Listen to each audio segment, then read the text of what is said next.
वालेकुम। इस वीडियो में हम एक्सरसाइज 1.3 का क्वेश्चन नंबर 2 के पार्ट नंबर 6 को हम हल करेंगे।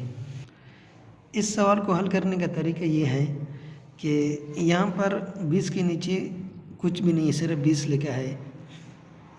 ये सवाल इस तरह हम हल करेंगे कि हमारे पास बिलफर्ज मैंने 8 लिख लिया। इस 8 के नीचे एक होता है जबकि लिखा नहीं जाता, और इस तरफ इसके प्लस होता है लिखा नहीं जाता, समझा जाता है। और इसी तरह के इस तरफ उसके पॉइंट होता है लेकिन ये लिखा नहीं जाता, समझा जाता है। और ज़रूरत के तौर पर जब ज़रूरत पड़ती है तो हम ये चीज़ें वाज़ेह कर लेते हैं। जिस तरह कि यहाँ पर हमें ज़रूरत पड़ गई इस सवाल को हल करने के लिए कि इस 20 के नीचे हम एक को वाज़ेह करें, तब हम ये सवाल हल कर सकते हैं और इस हल करना आसान हो जाता है। तो अब इस सवाल की शक्ल हमारे पास इस तरह आ जाती है। अब इस सवाल को हम इस तरह हल करेंगे कि 10 और 20 का हम एलसीएम 10 और 1 का हम एलसीएम मालूम करेंगे।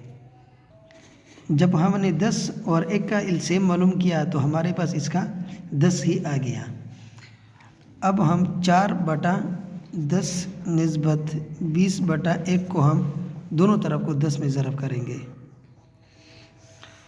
ये 10 इस 10 के साथ कट जाता है और इस तरफ से हमारे पास 4 आ जाता है, और यहाँ दूसरी तरफ पे 20 और 10 आपस में ज़रब हो जाते हैं। जब हम इसको आपस में ज़रब करेंगे तो हमारे पास 200 आ जाता है। अब ये मज़ीद भी हल होता है ये सवाल कि हम ये 2 के टेबल से कटता है, 2 2 ज़ 4, 2 1 ज़ 2। ये मज़ीद भी हल होता है, 2 1 ज़ 2, 2 5 ज़ 10। ये हमारे पास जवाब आ गया। अब इस सवाल को हम दूसरे तरीके से भी हल करेंगे। अब इस सवाल को हम इस तरह हल करेंगे कि यहाँ पर 20 के नीचे हम 1 को वाज़ेह कर लेते हैं, तो इस निस्बत की अलामत को हम तकसीम में चेंज करेंगे। 20/1 आ जाता है, और यहाँ पर अब तकसीम को हम ज़रब में चेंज कर लेते हैं, तो ये 1 ऊपर चला जाता है और 20 नीचे आ जाता है। 20 नीचे आ जाता है और 1 ऊपर चला जाता है, तो अब ये 4 इस 20 के साथ कट जाता है, यहाँ पर 5 आ जाता है।